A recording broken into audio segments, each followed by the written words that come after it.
नमस्कार प्रणाम दोस्तों, मैं आपकी किरण भोजपुरी तिलक गीत सुनाने जा रही हूँ। आप लोग खूब ढेर से प्यार दुलार दीजिएगा। मेरे चैनल को ज़्यादा से ज़्यादा सपोर्ट करिएगा।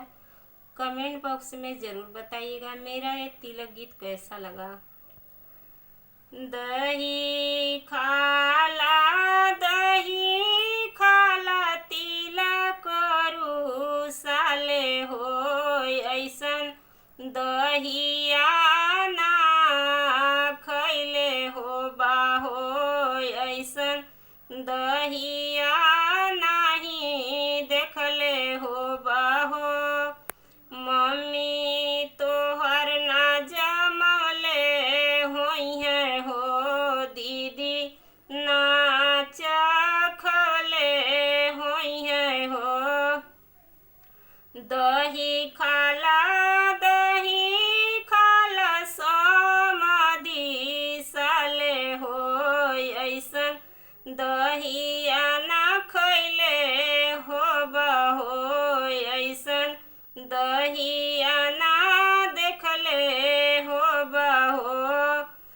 बुआ ना चखले होई है हो चाची तोहार ना जमले होई है हो ना चखले होई है हो।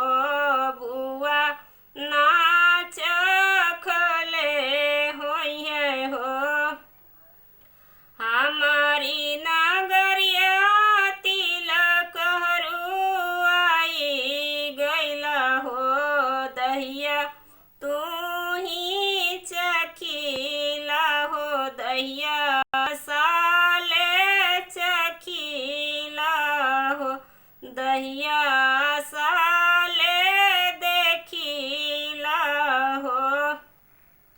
दहिया को बड़ई साले मम्मी अगवा करिया हो बहिनी आगे कैया हो बहिनी आगे कैया हो।